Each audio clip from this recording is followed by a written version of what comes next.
Good afternoon, everybody, and welcome to this webinar aimed at secondary school leaders on the theme of preparing for effective remote learning.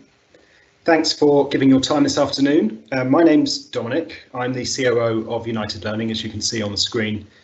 I've been at United Learning for 7 years now and have spent my whole career in education in school leadership and technology roles ever since my first head teacher was so impressed with my ability to copy and paste using Control-C and Control-V that they made me in charge of ICT when I was very underqualified for that, but that was the late 90s for you. I'm also very glad to be joined by my colleague Sam, who is going to be speaking from a school-specific perspective, and I'm going to be filling in what my experience was at a kind of system level. Sam, would you like to introduce yourself?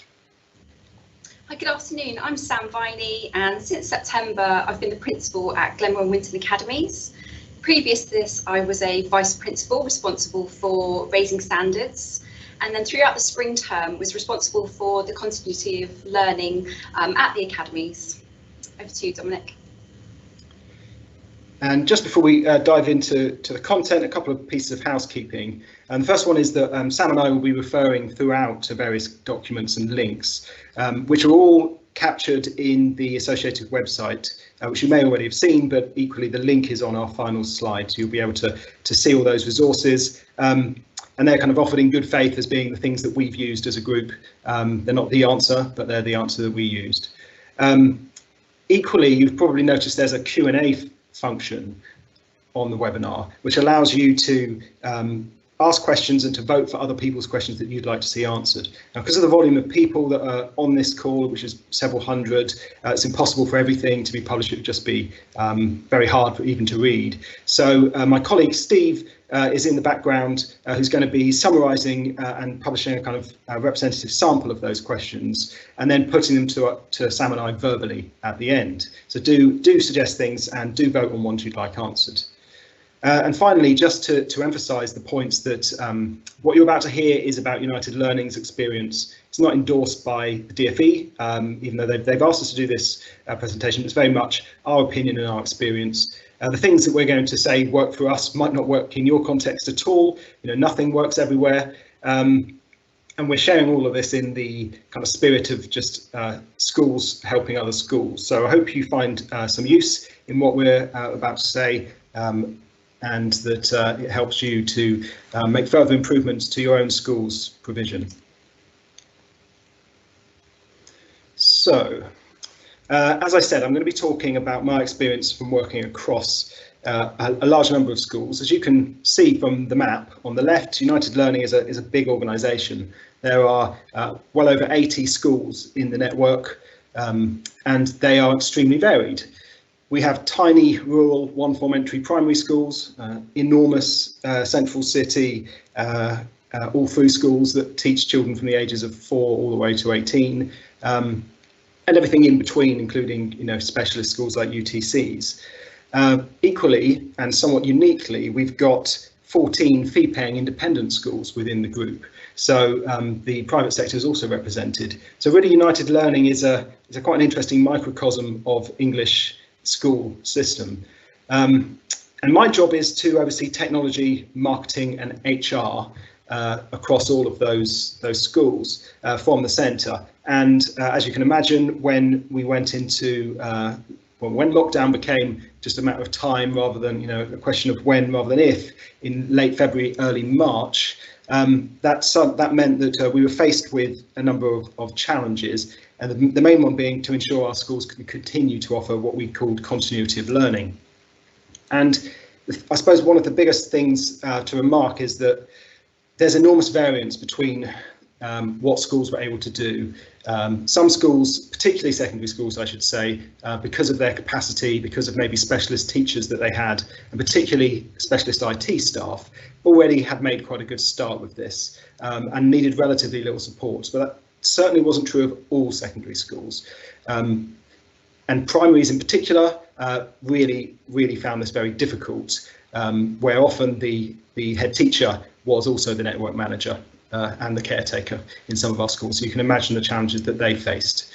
So we knew we had to put together guidance that was flexible, that all schools could implement, and because of the culture of our group, could use flexibly as befitted their context. The other thing that I really noticed, and this was quite starkly apparent from day one, was the gulf between maintained schools and the independent sector. So our independent schools have spent kind of 5 to 10 years really putting together extremely ambitious digital strategies, where the most mature of those schools now are in their 7th and 8th year of giving every child a device, a tablet device, every teacher the same, where teaching and learning has the use of these devices completely threaded through, and it's completely normal, very, very integrated into still quite traditional teaching and learning, but just a part of normal life. And as a result, they were able to switch very seamlessly to remote learning and didn't really break stride, offering quite quickly streamed lessons, and in fact replicating their entire, some schools, their entire curriculum on the hour, every hour, as you'd expect if children were in school. One of our heads of one of those schools remarked that she believes her pupils made more progress during lockdown than they otherwise would because they had fewer distractions. So that's the context which I think really does throw into sharp relief the need for every school in England to really get remote learning working effectively, because as I'm sure we all know, the most disadvantaged children in our schools have been the most affected in the last 6 months by the difficulty they've had in accessing anything like the normal level of teaching and learning that they would have benefited from face to face. And those children will probably in some way carry that with them for the rest of their educational life, certainly, and it might have consequences beyond that. And we know that the next 6 months are going to be full of similar disruptions. So that really is the reason why every school does need this focus and needs to be as effective as it can in this area. So as I said, we designed a digital strategy that was aiming to address several challenges. The first one being that we didn't really know, but we suspected that many of our pupils would have incredibly limited access to IT. But equally, many of our teachers would struggle to use technology in this new way. That would create enormous workload and stress and pressure, and that an awful lot of training would be required if we got this wrong.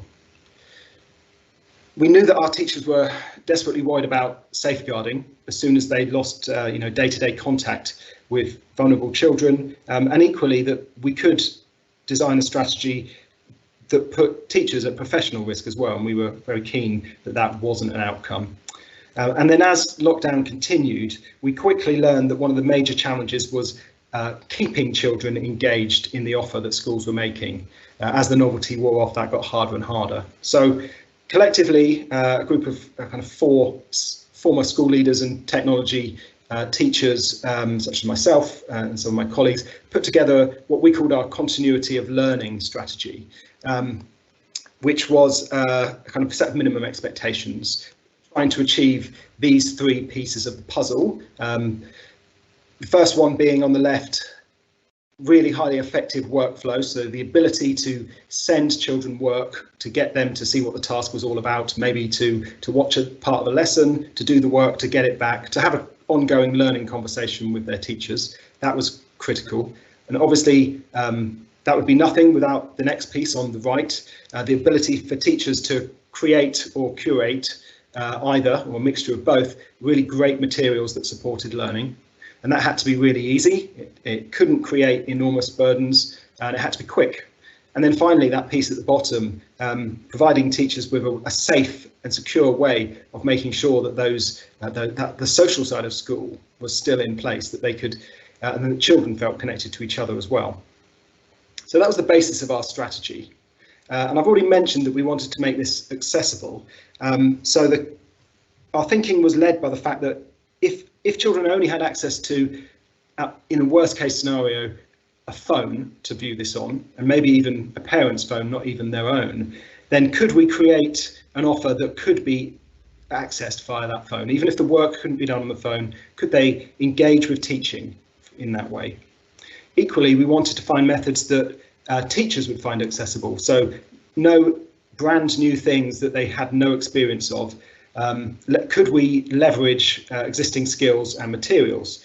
Which is why we initially settled on the use of PowerPoint, which is something we've come to love and loathe, I guess, as a profession over the 2 decades that we've had it for.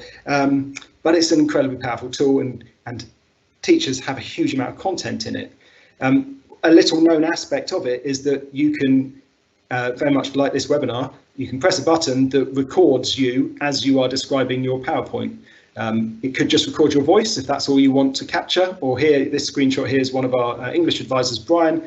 It's also got his face appearing on it too while he talks about Macbeth. What we're encouraging teachers to do in these what we call voiceover PowerPoints is to create short pieces of high quality teaching between kind of 5 and 15 minutes, where they would be explaining something complex, setting up a task, doing the bit of the lesson where the children would be listening and learning from the expert. That was really successful because people understood PowerPoint already, and they had a lot of stuff in PowerPoint already. So that's what we meant by accessible, but that was only our starting point. Quite quickly, people started to want to do more, and very quickly we saw people using things like Loom and Screencastify and other tools that you may well have heard of that allow you to capture what's going on your screen. We had people who had cleverly remembered to bring their visualizers.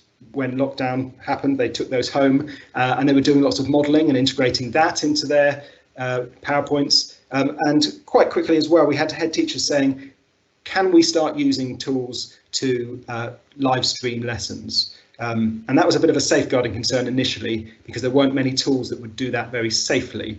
Towards the end of lockdown, that became much easier to use things like Microsoft Teams for that. And the final thing I should refer to that made this work was that we put in place a soft phone system so that teachers could phone parents and children without creating risk. And the way it worked was, obviously you don't want to kind of give away your personal phone number and things like that, so it was vital that they had something that wasn't their home phone. But this system also allowed multiple people to join the same call, so teachers from different houses in their own kitchens could join, 2 separate teachers joining a call with a parent or with a child if that was needed. So that resulted in over 100,000 calls being made to homes in May and June and July, and each one of those conversations about learning principally, so real impact there. Another thing we learned very quickly is that parents had very strong views on how successful this strategy was. So we created a form of mechanism for capturing useful feedback, and we extended this what we call pulse survey to pupils and staff as well, and then 3 times in May, June and July asked people how they felt things were going, and this allowed schools individually to see their results, to fill any kind of obvious areas where people felt things weren't great, and it allowed us equally to, at a group level, to review that and to give more support, to put more effort into certain areas. And things changed quite a lot as a result of particularly parents, I think, telling us what was working for them. As I said at the outset, we suspected that many of our children didn't have great access to technology, which was a huge worry. So one of the benefits of being a group is kind of our buying power. So we ended up in the first couple of months buying a few thousand Chromebooks and distributing those to each school based on the kind of analysis of the number of vulnerable or disadvantaged children that, over and above what had been provided by the DFE for Year 10. The reason we chose Chromebooks for this, even though everything I've mentioned so far, by the way, has been Microsoft, was because not only are they incredibly cheap and very easy to lock down so we could make them safe, they're also incredibly easy to deploy from one place, to manage over the internet, to give out to multiple children at different times. So they're a really effective solution for this particular problem. We also bought a number of 4G wireless routers for children to put in their homes to pipe internet in a way that we could manage and make sure it was safe. Interestingly, in the final analysis, turned out we sent a few of these back because most children had broadband, despite the kind of persistent expectation that wouldn't be true, that this would be a substantial problem.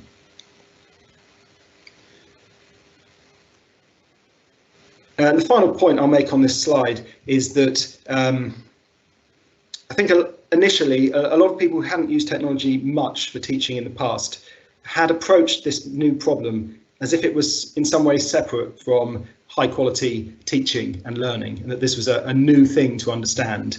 And but by the end of the process, we'd, I think, gained kind of very widespread acceptance that a high quality use of technology is just the use of technology to support proven pedagogy, the things that evidence has already shown is effective. And as a group, we've invested quite a lot of time and energy in the Rosenshine principles, which, as I'm sure you know, are a kind of set of teaching principles that have been shown to be impactful. So simple things like, starting each lesson with a review of prior learning is a good example. And there's no reason why that should be any different when you're using technology to when you're face to face.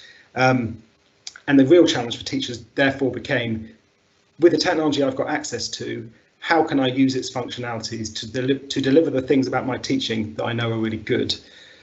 There's and again, an increasing amount of information coming out from some of the sector's most renowned thinkers on how technology can be applied as a lens for effective pedagogy. I've put a couple of links on the website, and there's a particularly useful article from Daniel Willingham in the last couple of weeks, and a blog by Adam Boxer, who works at United Learning Schools, about what makes effective teaching videos, which I'd encourage you to look at. Now, everything I've mentioned on this slide, by the way, all the kind of the voiceover PowerPoints, the live lessons, and the overall continuity of learning document, they're all available on the website too, in full detail. And if you really, sorry, I should have said this before I went on to that bit. If you're really not sure where to start in terms of what does good use of technology look like, then you won't go far wrong than looking at the EEF's report from last year, using digital technology to improve learning. That's a really powerful starting point if this is if you haven't yet considered that question. So I've spoken quite a lot about specific products. I wanted to make a point quite quickly that it doesn't really matter which technology you apply to an effective digital strategy. If it's got the right components, the right kit of parts, the right functionalities, it will be effective. And for many schools, you might be using Google's G Suite, you might be fully embedded in kind of Apple universe, or you might have a mixture of things. And there are various kind of third-party things like Show My Homework, which many of our schools have in place as well. But to focus on the kind of raw building blocks, if you're going to have a successful digital strategy, then the key to it, the glue that holds it all together, is what's often referred to as a workflow. So this is the tool that allows you to communicate between teacher and pupil, to issue tasks, to have those tasks completed, returned, to have a conversation around them. So I've mentioned we use Microsoft Teams for that. It's very effective. The Google equivalent is called Google Classroom, and Show My Homework falls into this category too. Within that wrapper, that workflow, you also want a video solution. You need to be able to, from time to time, see each other's faces. You might be doing live teaching. You might be streaming lessons to children who are isolating. And that system is very important, obviously, that doesn't have any massive safeguarding concerns. And there are lots of things you could have used in April and May, probably only one safe thing to use. Most products are now kind of caught up. Including Google Meet and Microsoft Teams are now very safe to use. You as a teacher can control the cameras and the microphones and who gets in and who doesn't. The reason you want this linked into your workflow, by the way, is so that you can absolutely control who has access to that. I've talked a lot about content in the last slide. United Learning Schools really benefited from the fact that we're more than 2 years into a project to write the United Learning curriculum. We've got subject advisors and colleagues in schools creating lesson plans and lesson resources. So all of that was available to our schools on a website. They also obviously integrated through their workflow materials from Oak Academy, a fantastic national resource that you'll all be very familiar with, as well as paid for stuff too. So all of those things need to work with the workflow that you're using, and the more automated and the less, the fewer clicks to get that all to work for a teacher, the more likely it is to succeed. A very dull but very important component of an effective digital strategy is having all your stuff in the cloud. Again, rather fortuitously, there's no foresight involved here. For other reasons, we were pursuing a strategy of making sure that every school's documents moved to the cloud. We've been doing that for a couple of years. So we use Office 365, and effectively what that means is no longer are pupils and teachers' Word documents and PowerPoint files on a server, in a room, in the school, and actually for that reason quite hard to access if you're at home in your kitchen. They're now all in Office 365. You can share them with a click, you can comment on other people's documents. It's all very joined up. That's a really critical precursor to anything that you want to do online. If you have yet to make that jump to the cloud, it's great news that DfE has procured advice and support for you to make that transition. So there is a link later on, in the website, where you'll be able to access that if you haven't done that yet. And the final thing, and this goes back to my point about engagement, is you really do want whatever system you put together to have really solid metrics on what the pupils are doing. What are they clicking on? What are they watching? Are they submitting work? We embedded things like Microsoft Forms into lessons to get that kind of exit ticket proxy for attendance. Also, though, things like Teams and other tools within 365 will give you automated, generated, almost per-click statistics as well. Because one of the key things that's missing when you're remote, of course, is any kind of accountability that the child's actually done the work. So this has increasingly allowed us to know what's happening and to intervene critically where we need to. So if there's a child who isn't engaging. And the last point here is, obviously, if you want all of this to work seamlessly, so that every time there's a set change, a child moves from set 2 to set 3 in maths, that is reflected in all of your class lists and the right teachers get the right work. You do want this integrated into your management information system. So SIMS or Arbor or whatever your MIS is should be feeding through all of those class lists, who teaches them, in an automated way. All of this is perfectly possible and relatively easy to put in place these days. So my final slide before I hand over to Sam. What can schools do now to prepare for further disruption? As I said, I think we can be, if we can be certain about one thing, it's that there's uncertainty to come.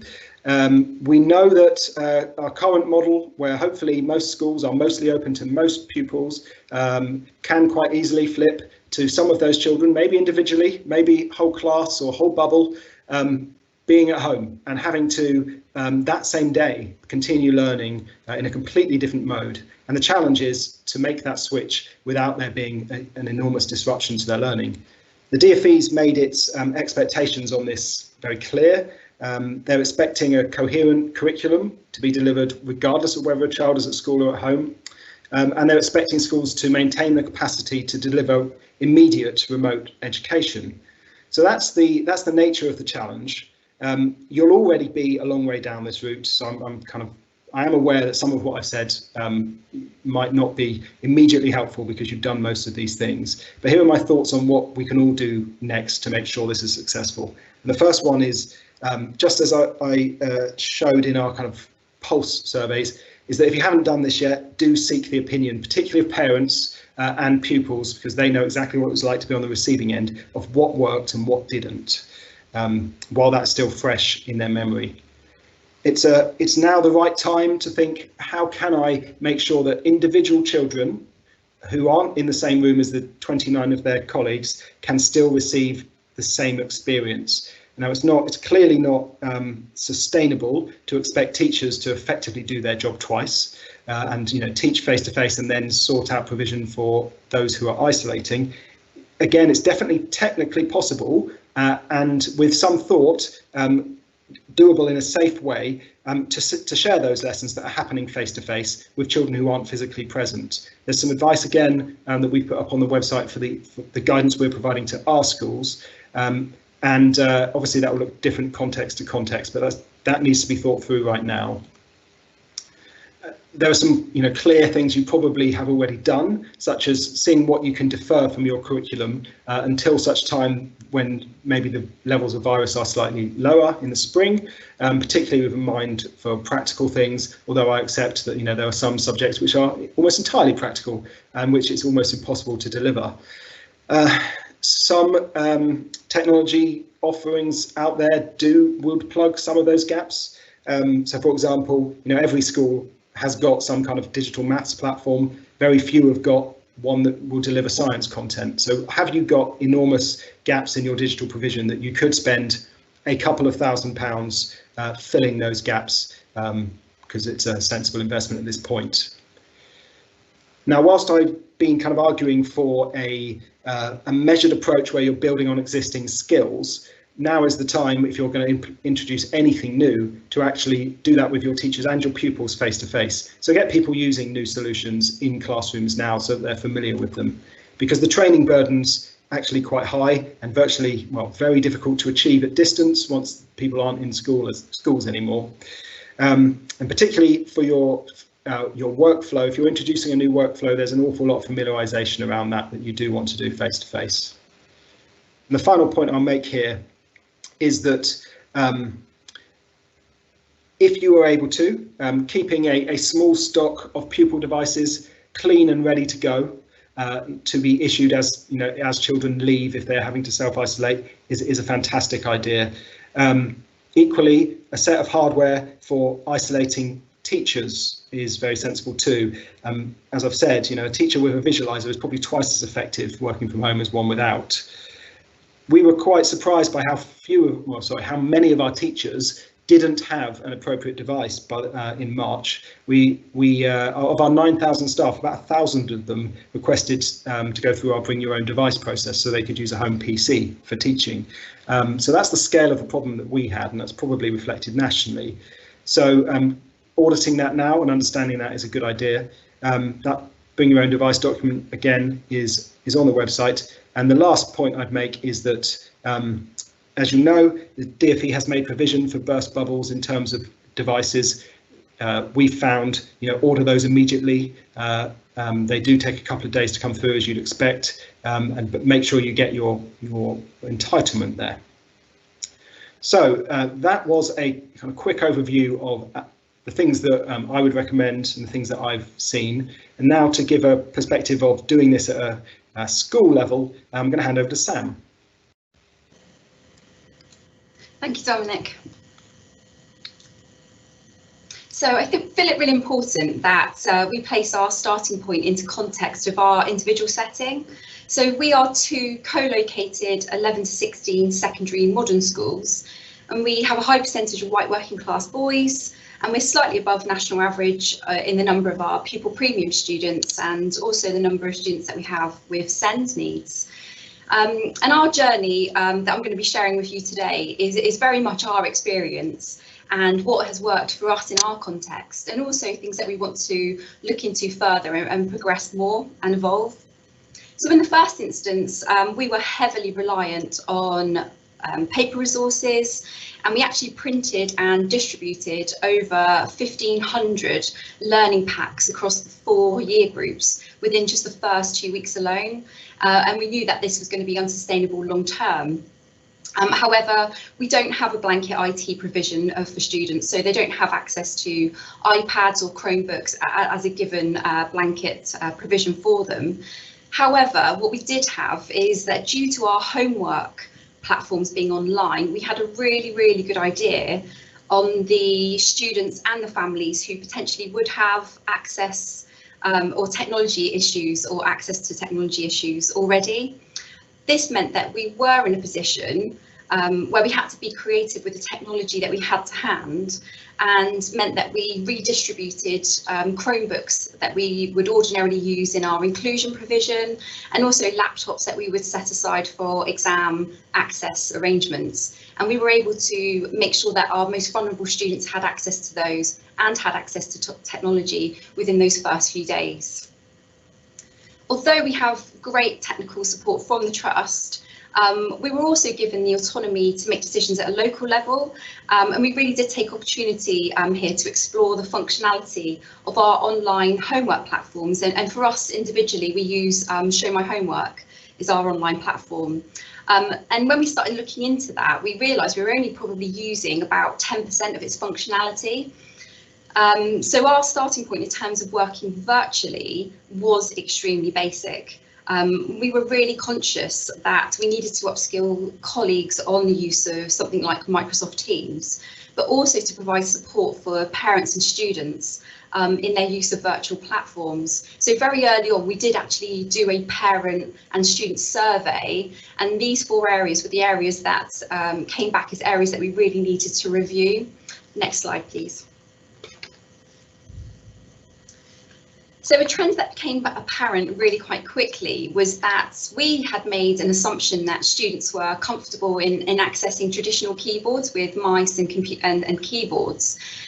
What became apparent was that actually, you know, in the age of swipe screens or on smartphones and iPads, students really did require support with just simply doing something like logging into a computer or turning on a normal traditional computer. We wanted to ensure that the transition to remote learning was seamless, and quickly identified that a simple support mailbox was required to swiftly process any technical issues. For example, forgotten passwords, login resets, etc., to minimise any disruption to learning. Interestingly, parents and carers were overwhelmingly supportive towards a more structured timetable. In the initial days, we offered a very basic guided learning day, and parents did feedback that they wanted something a little bit more structured. So actually it evolved from being something very basic to actually evolving week by week to become pretty much identical to the structure of the school day that we would have in a face-to-face teaching day. So for example, we had assemblies, break times, tutor time, and reading built into the timetable by the time we finished lockdown. Whilst working from paper resources, it became apparent that collating and providing feedback to students was going to be problematic from day one due to the logistical issues around sending in papers and collating that feedback from students. So we decided to utilise our current online learning platforms because staff and students are familiar with them and are familiar with how to access them. And also take advantage of technology that students would have access to or could get access to, like phones with and tablets and iPads. Now, what this meant that we could do is that when we issued out work for students to complete, students were able to take pictures of the work that they'd completed, so any written work, and they were able to submit that online using our Show My Homework technology and homework platform. And this was really quite important for us because it meant that teachers could collate that work and mark it into an online mark book, which significantly reduced workload for teachers. And we also moved to a more online method of quizzing. And the reason that we did that in the initial stages was because it, again, reduced workload for teachers, but it also provided instantaneous feedback to students. And that was really important for us. In the initial stages, as I'm sure most schools found themselves in, we really focused on the continuity of learning, but swiftly we evolved this to ensure that our pastoral support didn't suffer. So we introduced virtual assemblies in the form of like voiceover PowerPoints. We also ran tutor meet and greet sessions once we were up and running with Microsoft Teams. And the reason that we did this was to make sure that students had that opportunity to touch base, had that face-to-face contact with staff and with tutors, you know, and support for their well-being, but also to provide that sense of community, that they weren't isolated at home learning by themselves, that we were still here and very much a part of that community. As well as this, pastoral support workers were very much in regular contact, either by phone or through Microsoft Teams, working with our most vulnerable students and families at that time. This evolved into eventually, once people were more confident in learning coaches, for example, working with students who have specific SEND needs virtually, and then also on top of that, additional support services like students that suffer with social, emotional, and mental health issues. Next slide, please. So our journey to live lessons. So as I mentioned, we very much started from base zero in that we didn't have much experience in this at all. So we knew that the virtual experience of colleagues would be basic to none.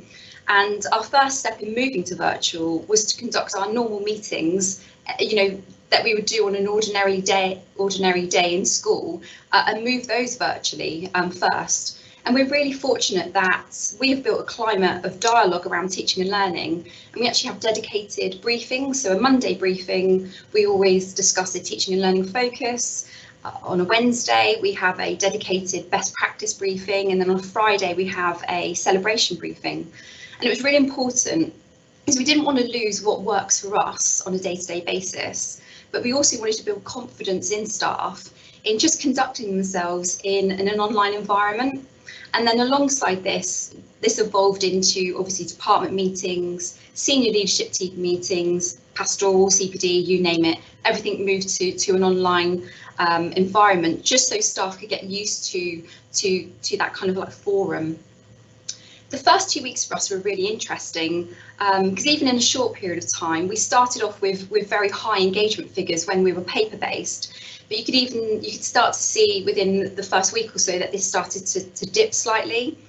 So one thing that we did do very quickly was we moved our praise system online to engage learners. And we did this because it was then instantaneous. So teachers were able to, at the click of a button, award praise points or badges, and even send virtual postcards home in recognition of good work or collaboration. And this was really helpful because this meant that students and parents would receive notifications instantaneously for the work that they had done. And we started the process of moving some lessons to be more interactive. And this was very much a phased approach in that we introduced voice over PowerPoints first to get staff confident in using that and talking to a computer and hearing your voice. But also to allow students to have a little bit more of an interactive learning experience to re-engage them. We also, to engage learners, going back to that first point, we developed actually virtual competitions such as Charities Week, celebration assemblies in recognition of good work. And we even actually moved our sports day, our annual sports day, became a virtual event, all to try and get students used to engaging in this online remote learning experience. As I said previously, we actually opted for a phased approach to introduction of live lessons, and this was primarily to find that balance between being progressive and moving towards live lessons, but more importantly, to do that at rates that teaching staff felt supported and confident to proceed in order to be successful.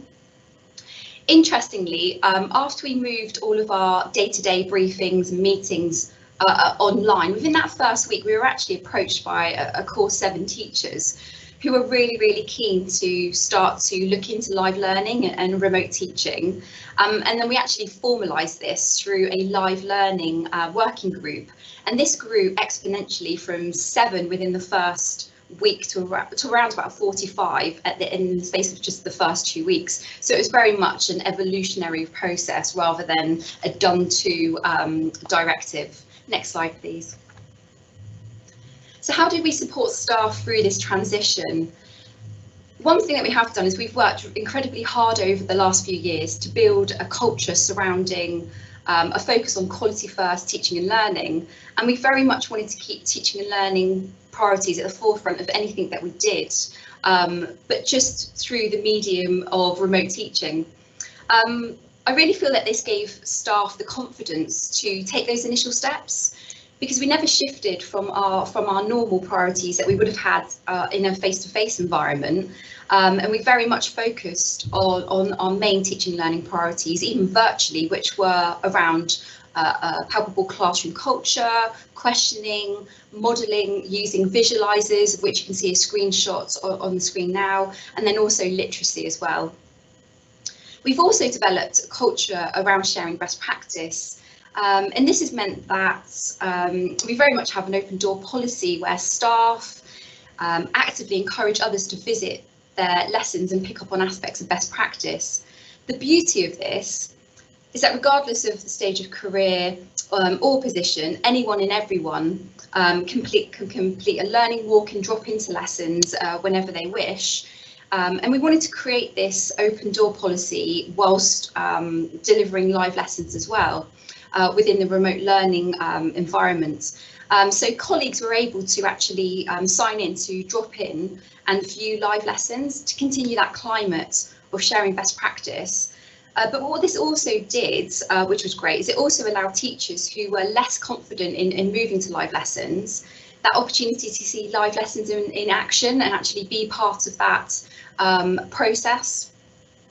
This also meant that we could then feed back during our best practice briefings and share the really good practice to continue to build that confidence amongst teaching staff to take that next step in remote teaching.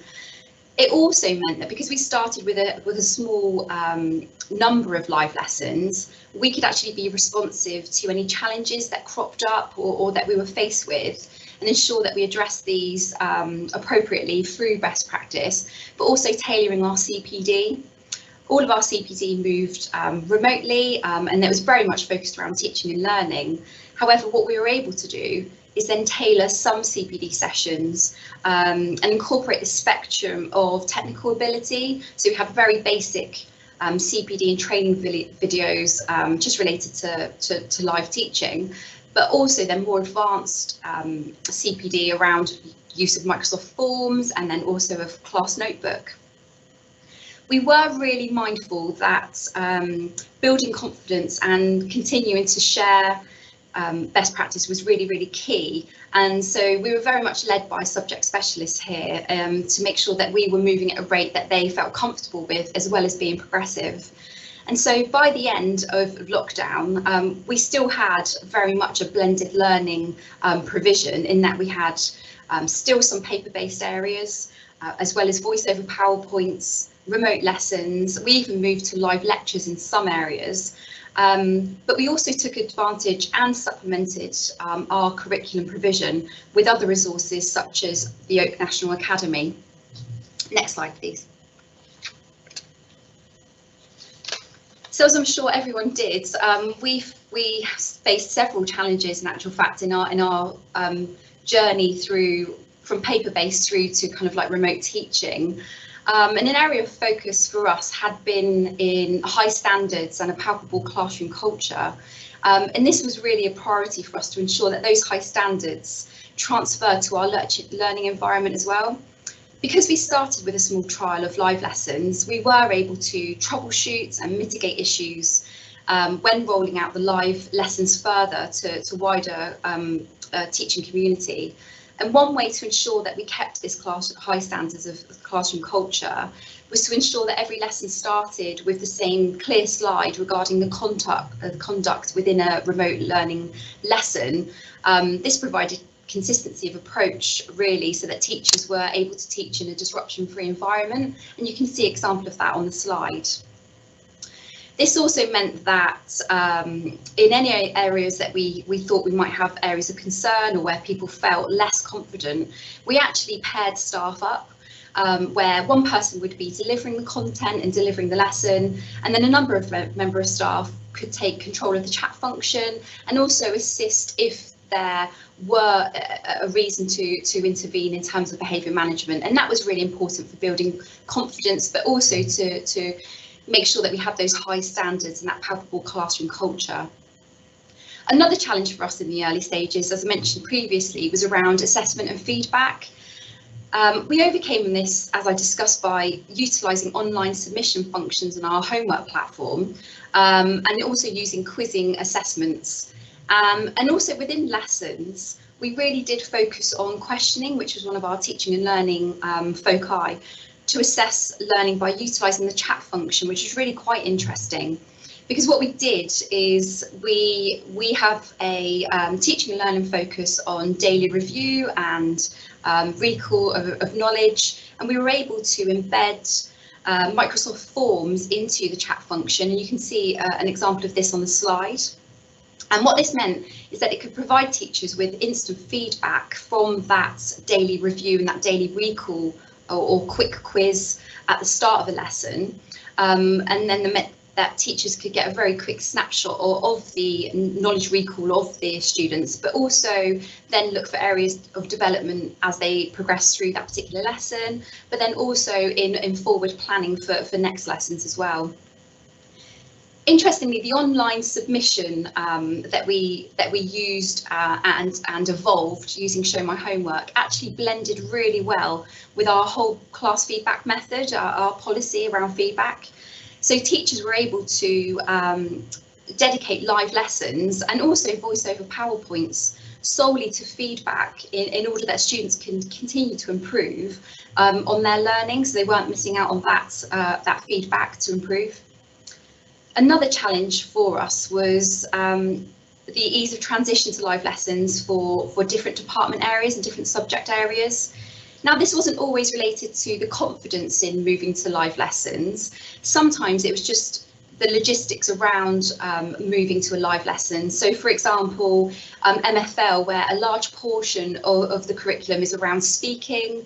So before we could actually move to that model within a live lesson, we really needed to get the classroom culture correct so that staff and teaching staff were able to then to implement that into their daily lessons. Another example was art, where it's heavily practical based, and that sometimes would be very difficult to capture in a live lesson.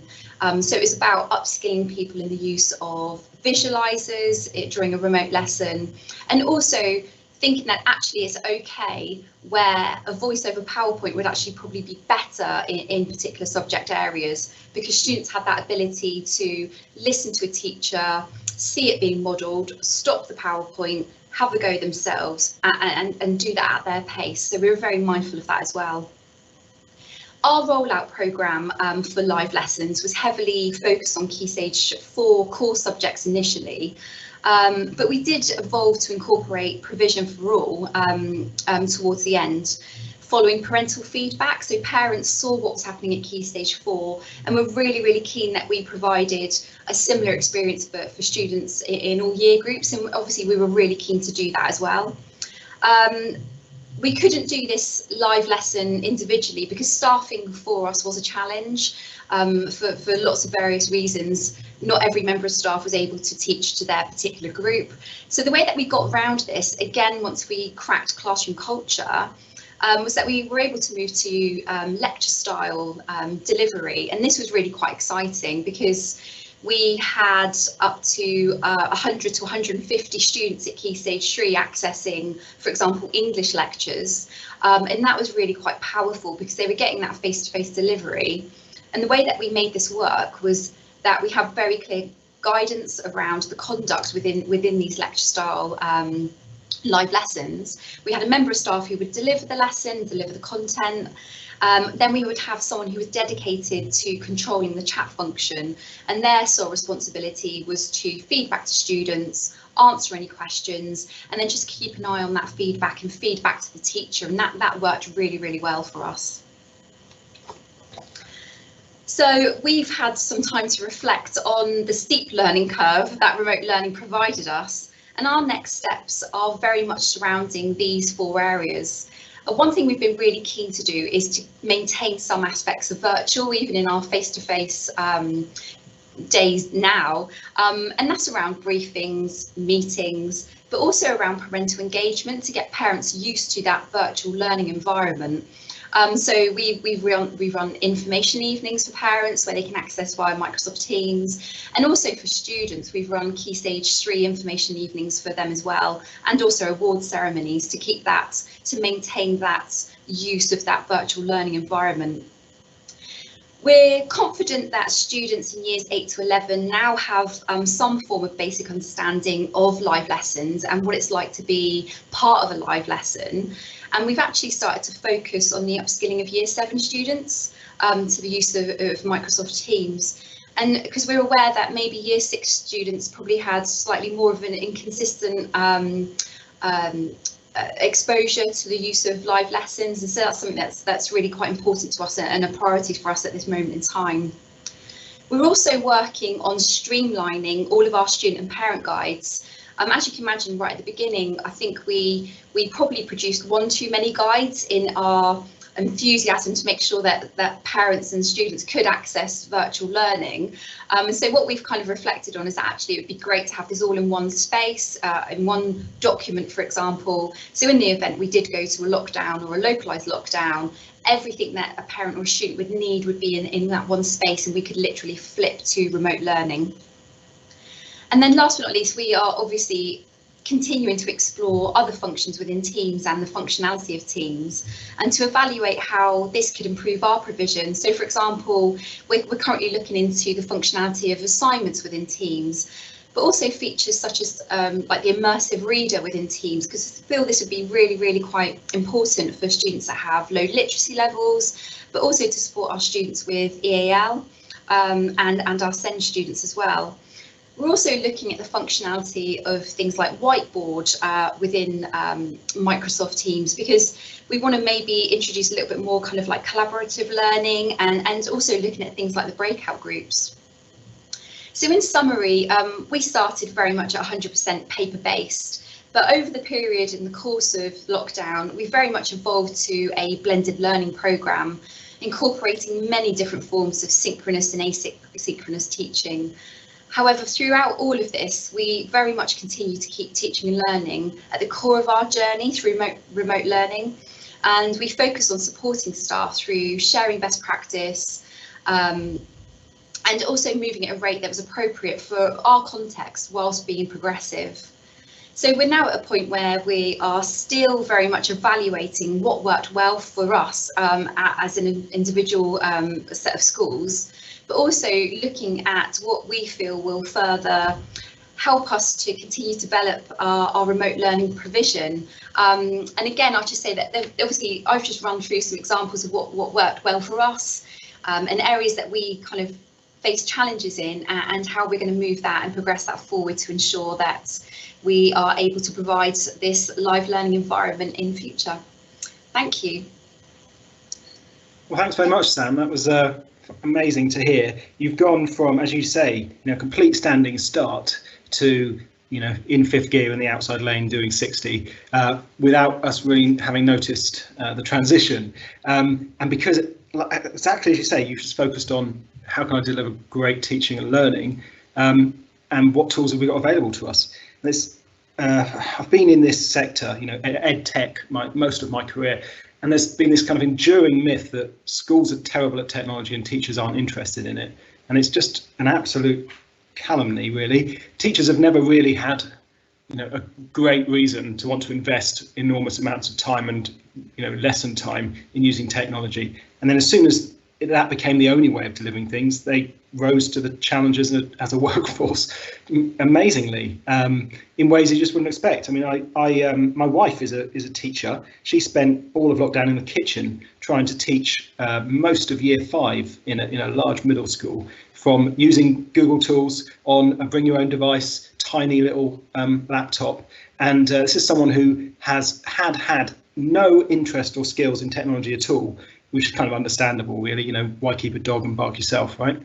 But by the end of it, she had become someone who was completely adroit at doing what she needed to do to make sure that every child that she felt accountable for, had a great education, including running, enormous, as you described, lecture-style lessons to, more than 3 or 4 classes combined.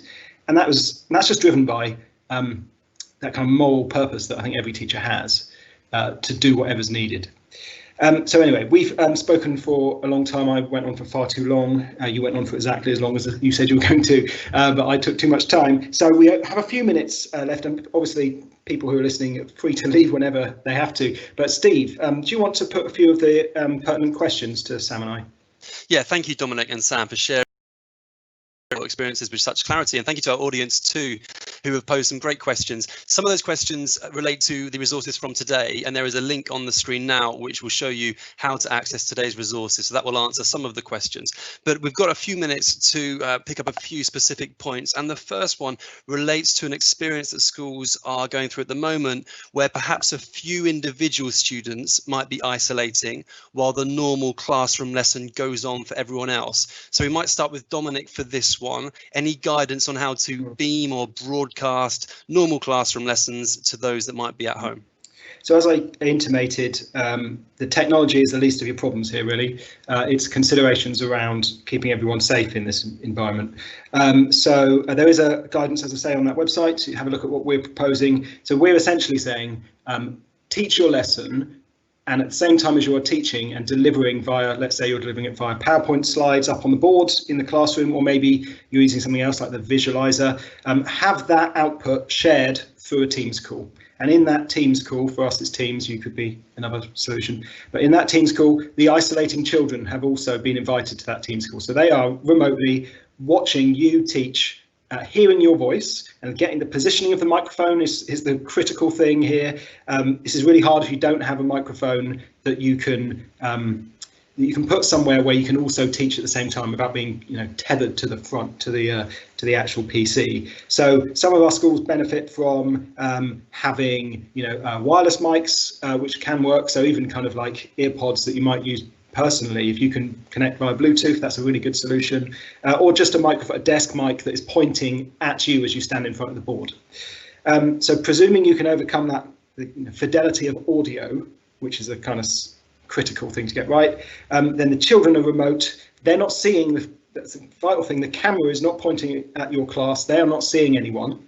If your camera is on, you're pointing it at your dry whiteboard, I would suggest. That's the best thing to point it at, so that when you are annotating as you normally would in the classroom, they're seeing you write that stuff.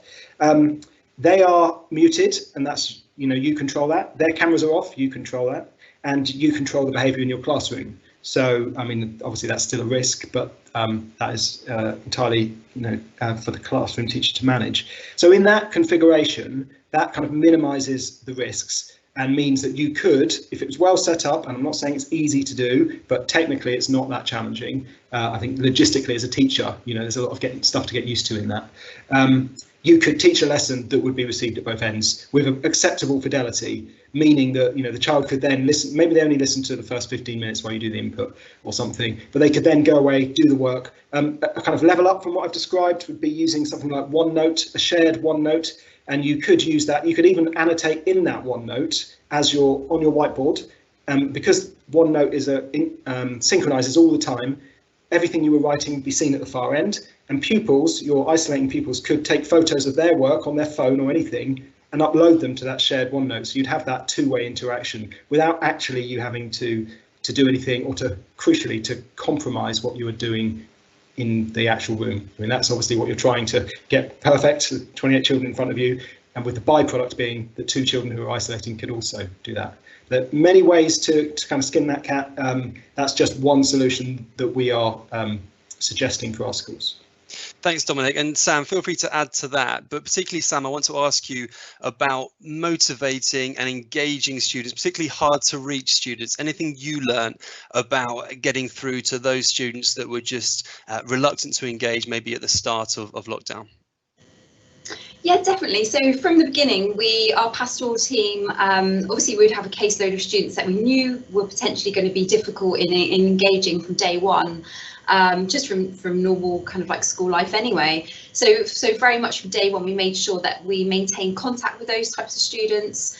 The other thing that we did is we were making sure that we were tracking completion of work quite stringently. So at the end of each week, we would have a report collated from our heads of department and any students that hadn't completed work. And we actually made a point of phoning around on Friday afternoons just to see if there were any issues with access to the workload, just to see how our students were feeling, etc., ready for the next week. So we made sure that we did that week in and week out to ensure that that engagement remained high. The other thing that we did, like I said, is we wanted to engage students not just in learning, but also in the sense of community, and I think that made a huge difference. So running competitions online through the virtual environment, the sports day was so well attended, and so many students took part in that. That was absolutely amazing. All the way through to things like Bake Off from the catering department. There was lots of different ways that we tried to engage students. So it wasn't just about the live lessons necessarily, it's just getting students back into that sense of school community. And I think that really did help with some of our most vulnerable learners or tough to engage students. Thanks, Sam. That's really interesting. And Sam, anything on, it's, I think coming through from both of you is a sense of trying to replicate everything that's great about the day-to-day school experience in the online world. What did you learn about the optimal number of lessons that pupils might experience if they're learning online? Was it the same as the number of lessons they would have as part of the normal school day? So even towards the end of lockdown, we were nowhere near the number of live lessons that we would have in a face-to-face day, and I think that's really important to stress. We very much still had a blended learning curriculum towards the end of lockdown. I think we probably got somewhere between 50 and 60% of our lessons were live by the end of lockdown, but that also included things like our live lectures at Key Stage 3 for us, and we ran those predominantly in option subjects at Key Stage 4 and in core lessons during at Key Stage 3. So we were not near 100% by any stretch of the imagination, but we definitely progressed to quite a high figure towards the end of lockdown. Thanks, Sam. And Dominic, we had a few questions about the analytics of Teams and trying to link Teams up with schools' MIS. Any specific advice on that one? Yeah, some helpful attendee put a comment in about a partner organisation that would help you to connect the two things up. And there are lots of people out there in that space, but the one they mentioned I know is also a good one. And your IT people should be able to do everything is required of them once you've got that partner identified. So Teams Insights is getting better and better. It's still not brilliant, but it does give you, especially at a class and school level, not much beyond that, a view of who's done what, who's attended, who's dropped out.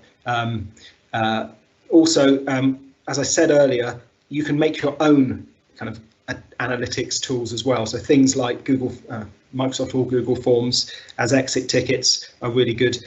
We benefit at United Learning from having a small development team, and so our pupil-facing curriculum site also tracks children's logins and kind of collates what they've done and sends back to our teachers which videos they've watched and that kind of thing. I mean, obviously that's just part of the fact that we're at a huge scale here.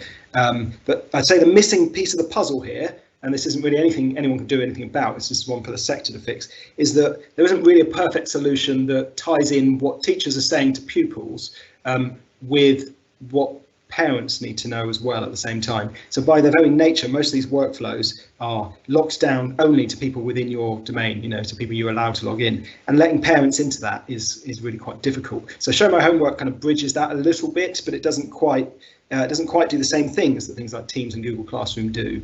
So there's definitely a gap there in creating high accountability is obviously a partnership between school, parent and pupil, and you can't really take away one of those legs and expect it to work. And that was going to be my final question, actually, Dominic, on parental engagement. You mentioned the survey, and there was some interest in perhaps seeing some of the questions behind that survey. But is there anything else from you, Dominic, and from you, Sam, maybe a final note about how to engage parents and make them feel part of this new world that we're working in? Dominic, do you want to start with that one? Okay, so I'd say, obviously, listen and respond. Most of the kind of feedback we got was around kind of things they didn't feel comfortable supporting their child with. So that kind of gave us the signal, particularly specifically at certain schools, to up the amount of help that we were given for certain subjects and to write new materials. So definitely find out the things that they are most nervous about. And the key to that is engaging in a kind of really open way where you're not looking, you're clearly not judging. You're saying that we want you to be in the best position to support your child, and kind of phrasing, making sure your tone is that. And enough parents will tell you very openly how they're feeling to make that really valuable feedback. That's the first thing I say. And yeah, I will share those questions. I'll put those up on the website so people can see the questions that we asked our parents. I should also point you towards there's a useful survey for you to take a look at if you want to look at kind of trends by a company called Edurio, EDURIO, who did a national survey of how schools cope with lockdown. Thank you, Dominic. And Sam? Yeah, so as I said, we've tried to keep elements of the virtual provision even in our face-to-face dealings with parents. And again, that is to get them used to kind of like using that environment. So we very much looked at how we could take what worked really well during lockdown to make our normal kind of like daily dealings even more efficient. And one area that came out, interestingly, from feedback from parents was, could we actually move our traditional parents' evenings and look at how we use that time to a form of online provision? And that's something that I'm really excited to say that we are exploring, and that came at the request of parents. So yeah, we are trying to still use elements of those virtual meetings to engage parents and get them used to this new way of kind of engaging in school and daily life, and that very much, like I said, came from a parental survey where they were really interested to see if we could keep the meet and greet sessions via Microsoft Teams for normal parents' evenings, which was really quite interesting. That's fascinating, isn't it? I mean, the whole of society has pivoted to a kind of on-demand nature over the last 10 years. Education has stayed very kind of strictly, you know, you're coming at 7:15 and you will queue here as its model. So that's definitely something we should look to build on in terms of partnership. Thanks very much, Steve, for fielding the questions. I just want to finish with a shout out for something I forgot to mention, which was that if you are looking to learn more, there's a group of schools that the Department for Education has identified as having expertise that you can access for free. There's people working in those schools who've committed their capacity to answering your questions and giving quite a lot of support if you need it. And that's called the EdTech Demonstrator Schools Programme, and you'll be able to find that on the DfE's website that's linked to from the web link in front of you. But I'll say no more other than to thank you if you've held on this long. Well done, and I hope that was helpful. Goodbye.